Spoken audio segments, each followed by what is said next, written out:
Was the change then for leaving Warner and going to Universal? A lot of people at Warner's were moving across to Universal, and so sort of I was part of that kind of movement that went across from one rail company to the other. And the guy who'd kind of mentored me at East West, he also moved across. So wherever he went, I really wanted to go where he was, and so I went to work at Universal, and what started as a consultant. Actually, I didn't work there because I was doing other things at the time. I didn't work there full time.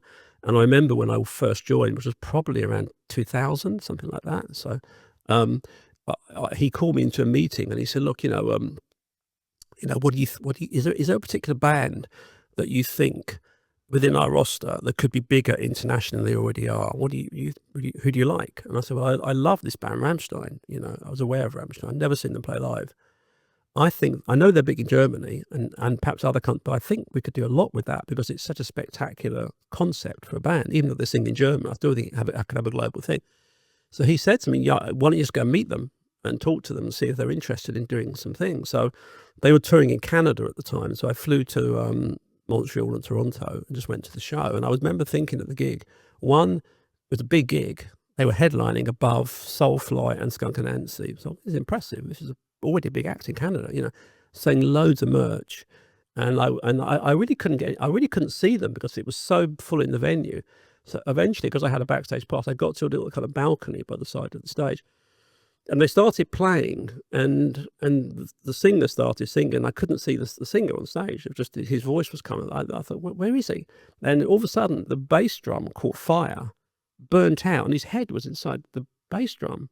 And then he pushed through the whole drum kit and came out. And it was like, it's amazing. And then everything was on fire the whole time for the rest of the show.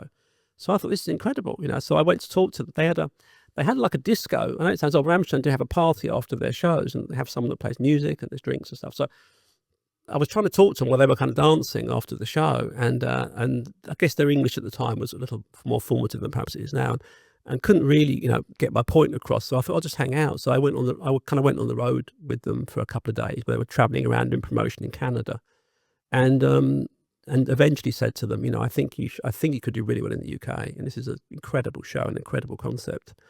And I got the impression that they'd been to the UK once and it hadn't gone very well for various reasons. And wasn't on their radar to come back at that time.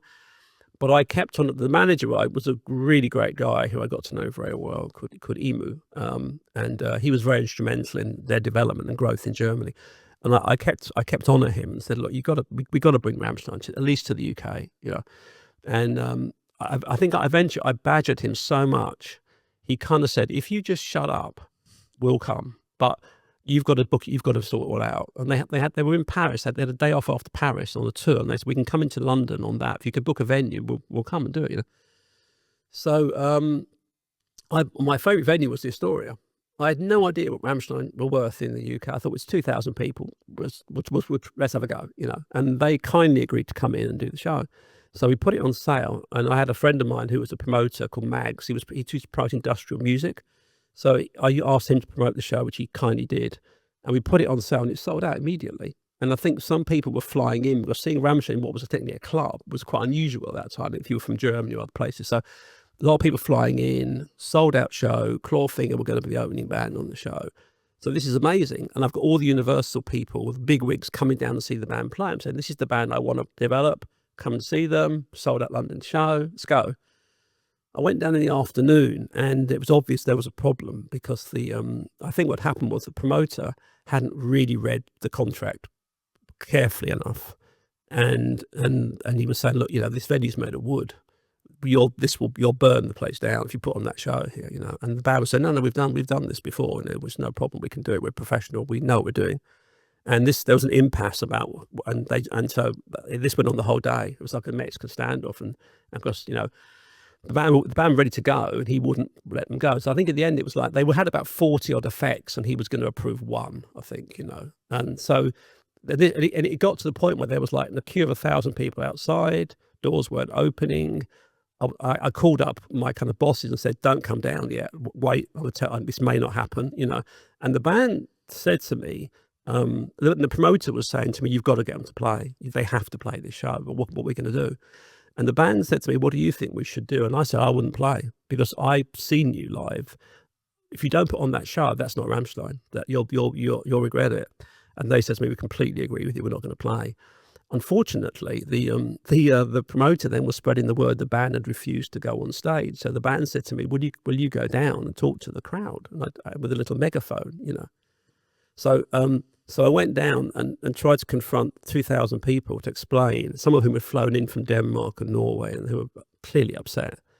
And I said to the guys, you got to come down because, if whatever you can say, just say it, And actually, when they came down, people were very understanding and said, no, actually, we don't want it. We want to see the proper thing, And so anyway, so it didn't happen. And we went back to the hotel. Everyone was really upset about it. But they did say to me, they said, thank you very much for supporting us because we appreciated that, And I said, no, that's why I think you did the right thing, actually. And it was a bit like, we're never coming back. And so I said, let's just let the dust settle on this. So I said to the promoter, what we should do is, I said to Mags, what we should do is, let's book a much bigger venue and put on the posters full show right across the poster. So people, if they come, you're going to get Rammstein, And so we booked Brixton, which was more than double the size, thought, let's go. And that sold out. It was amazing. And they came back. And I remember going down in the afternoon, the council had to come down in the afternoon to vet the show. I'm thinking, if this doesn't happen, there's no coming back from this. Has got to be it. Happily, the council said yes to everything. We had the German ambassador came down, all my colleagues from all my, my boss at Universal came down, everyone came down, and I was just thinking, something's going to go wrong with this gig because it's just, And then, but when they, in those days when they started the show, the keyboard player Flarker, he kind of walked on stage and he put a little light on over his keyboard and then started playing. And when he walked on, it was like, oh my God, it's going to happen. And I'm not a man given to emotion, but me and the manager hugged each other. It was like, my God, this is actually going to happen after all this grief.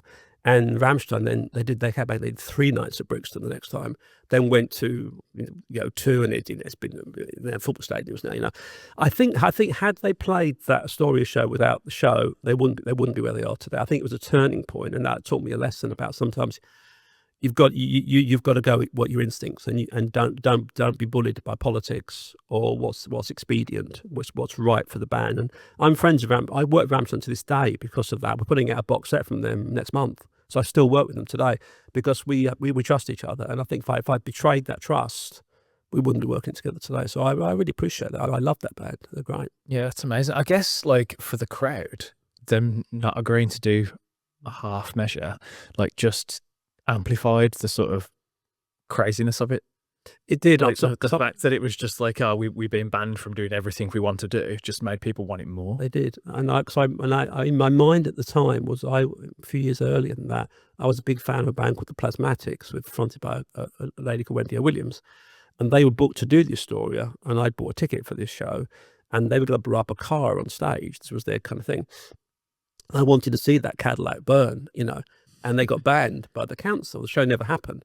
But I remember, that's the reason why I wanted to go, was because they were going to do something that was genuinely quite dangerous. And Rammstein's show is dangerous. I mean, you can see that when they're on stage, and there's no mucking about. That's it's experience, but they're seriously playing with fire. And I think people wanted. I wanted to see that. I wouldn't have wanted to see it. What would they have done? It's like that's not Rammstein. So I think that for me taught me a lesson about the fact that you've really got to. Sometimes you've got to draw a line in the sand,